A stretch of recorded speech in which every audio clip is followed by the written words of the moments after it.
안녕하십니까.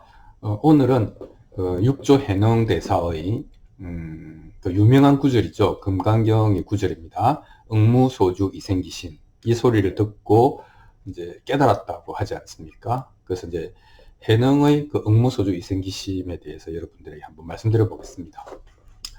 그 이제 뭐 지금도 그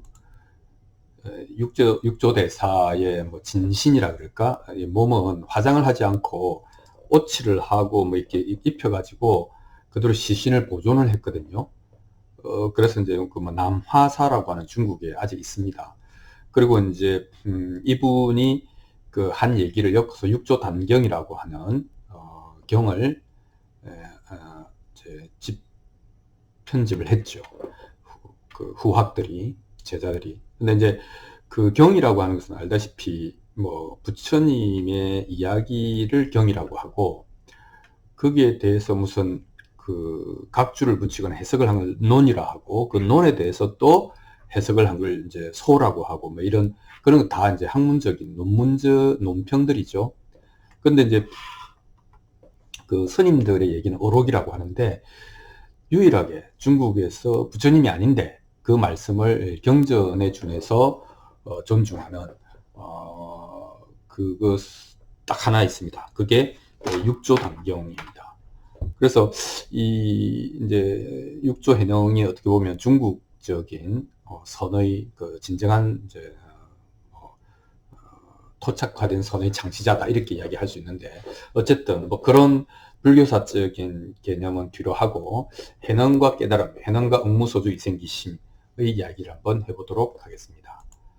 해능이 그 누구냐? 해능이 어떤 사람이냐?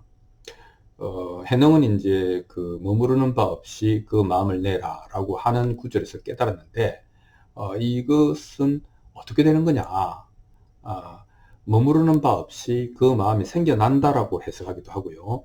머무르는 바 없이 그 마음을 내라 이렇게 해석을 하기도 합니다. 그런데 깨달음과 관련해서는 당연히 저는 이 두 번째, 그 머무르는 바 없이 그 마음이 생겨난다 이렇게 해석이 되어야 옳다고 생각을 합니다. 왜냐하면 그 마음을 내라라고 하는 것은 내가 의식적으로 의도적으로 뭔가 만들어 간다는 뜻이잖아요. 뭐 얽매이지 않고 마음을 이렇게 막 쓰는 그런 훈련을 해서 그게 능숙하게 되면 그것이 깨달음이다 이렇게 이야기를 하는 거 아니겠습니까? 근데 이제 깨달음은 그것이 아니다라고 당연히 이야기할 수 있죠. 그래서 어떻게 되는가 하면 깨닫게 되면 깨달으면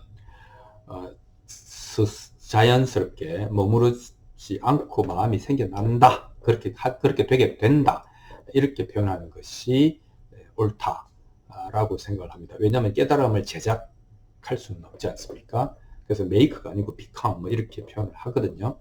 그래서 응무소주 이생기심을 그 마음을 내어라라고 하는 게 아니고, 이거는 내는 주체가 있잖아요. 근데 깨닫게 되면 주체와 객체의 구분이 사라지기 때문에 그냥 마음이 생겨난다 이렇게 표현을 하는 것이 옳다, 해석하는 것이 옳다라고 저는 생각을 합니다. 자, 그래서 우리는 이제 해능이라는 사람이 어떤 사람인가를 한번 알아봐야 됩니다. 해능은 이제 당나라 시대 사람이고, 그 아버지가 관리였는데 뭐 죄를 지어서 귀양을 왔다 이렇게 되어 있습니다. 그러니까 이제 쉽게 말하면 몰락한 집안이죠. 그 몰락한 집안의 자녀라고 하는 것이 뭐 똑바로 자라기가 어렵지 않습니까? 원래부터 나무꾼이 아니었고, 뭐 어쨌든 우리 집은 뭐 옛날에 잘 살았는데 몰락했다. 그리고 이제 그 몰락한 가문은 이제 희망도 없잖아요. 그러니까 젊은이가 마음에 한가득 그 번뇌를 안고 있었겠죠. 거기다가 이제 아버지 일찍 돌아가시고 뭐 호르몬이 모시고 나무하면서 사니까 글을 못 배웠어요. 그러니까 그 학문을 못하고 무식했죠. 한자를 깨우치지 못했습니다.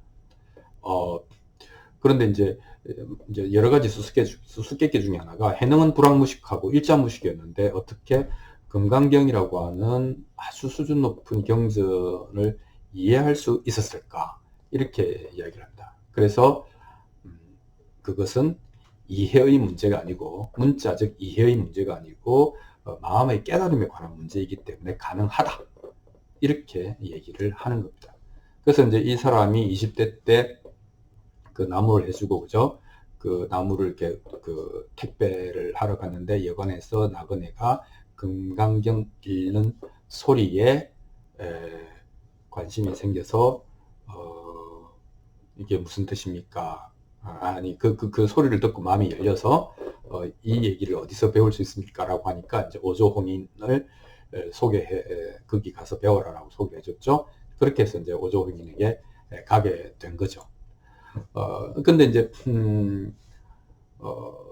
도대체 해능의 어떤 측면이 깨달은 거와 연결이 될 수 있을까, 이렇게 이제 생각을 해보면 이런 얘기를 할 수 있습니다. 그 한자를 모르잖아요. 글을 모르지 않습니까? 글을 모른다라고 하는 것은 그 언어적 관념 체계, 그 언어는 개념을 가지고 있고 그 개념들이 이렇게 모여서 관념 체계라고 하는, 뭐 신념 체계, 관념 체계, 사상, 세계관이라고 하는 그 집을 짓잖아요. 그 개념의 집을 짓는데 그게 없는 거죠. 그 자기 마음에서 일어난, 마음이 천변만화하게 막 구름처럼 일어나는데 이 마음을 하나하나 규정하고 이름 붙이고 그 마음들을 연결해서 뭐 자기의 마음을 표현할 수 있는 그런 언어가 없는 것이죠. 마음은 작용은 하는데 이름 붙이는 것, 네이밍이 안 되는 상태죠. 이것이 이 깨달음에서 추구하는 그 어떤 점과 일맥상통하는 점이 있었던 것 같습니다. 또 다르게 이야기하면 뭐 해능은 교육을 못 받았기 때문에 그것으로 인한 오염, 즉 개념이나 관념, 언어 문자에 오염되어 있지 않았다. 또 다르게 이야기하면 그렇기 때문에 해능은 있는 것을 있는 그대로 느끼는 게 가능했다. 즉 뭡니까?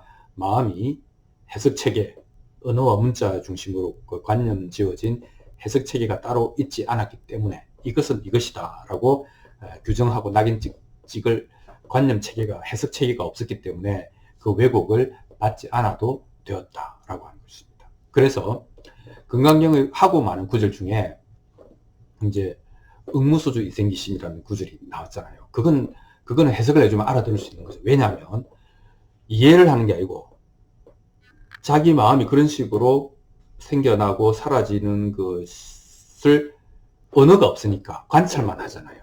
그러니까 응무소주 이생기심, 머무르는 바 없이 그 마음이 생겨났다가 사라지고는 한다 라는 얘기를 들었을 때 맞아, 그래, 내가 그래 라고 해서 깨달은 거죠. 마음이 열린 거죠. 그렇지, 이렇게 된 거죠.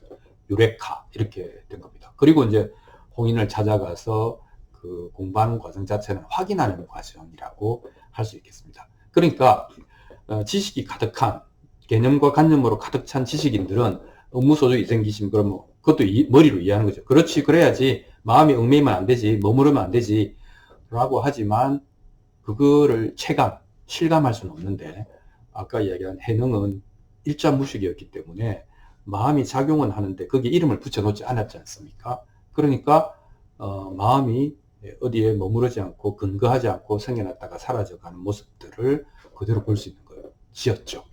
그래서 여기서 해능의 마음이 열렸다, 이렇게 이야기를 할 수 있겠습니다. 물론 못 배운 사람이 다 깨닫느냐, 그것도 아니죠. 하지만 해능의 경우에는 이런 것들이 작용했다. 그리고 어떻게 보면은 젊은이 해능은 그때 당시 마음이 매우 어떻게 보면은 절박했을 수도 있다, 이렇게 얘기를 할 수 있겠습니다. 자, 그래서 해능은 이런 어떤 인연으로 해서 금강경의 한 구절, 응무소주 이생기심에서 깨달음을 얻을 수 있었다. 지식인이었다면 이 구절에서 깨달음을 얻을 수는 저는 없었을 것이라고 감히 단언을 할 수가 있을 것 같습니다. 자, 그래서 다시 우리 생각해 보는 겁니다. 그 깨달음이 뭐지? 단박에 깨닫는다는 게 뭐지? 견성한다는 게 뭐지?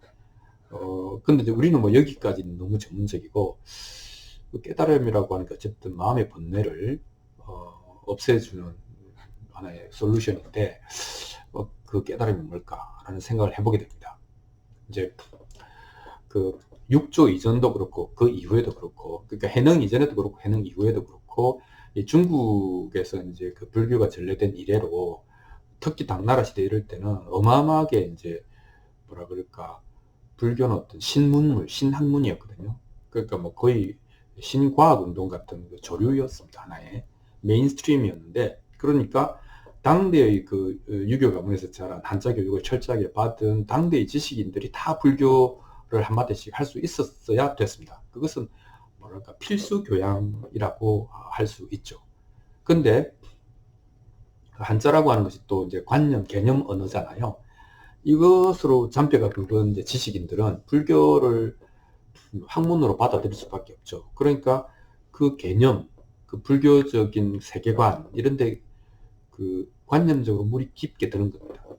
그러니까 불교 공부를 하면 할수록 마음이 막 비어지는 게 아니고, 불교 공부 재밌잖아요. 막 그 이 치밀한 논리 집짓기 같은 게 되는 것이죠.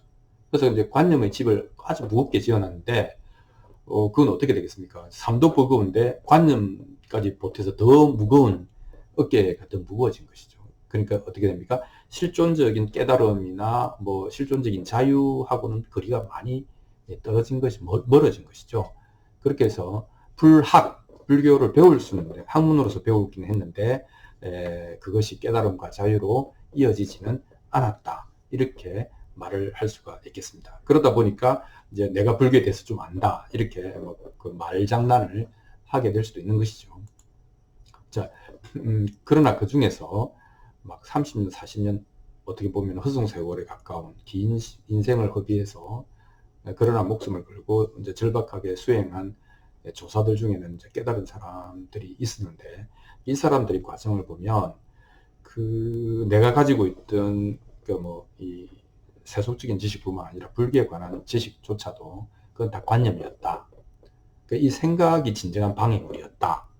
라고 하는 것을 그냥 진절머리 나게 이제 몸으로 겪어서 뼈저리게 깨달은 다음에야, 느낀 다음에야 진정으로 공부할 자세가 되어 있는 것이죠. 그 공부할 자세라고 하는 것은 이제 내가 뭘 안다. 그건 내가 여전히 주어잖아요. 주체잖아요.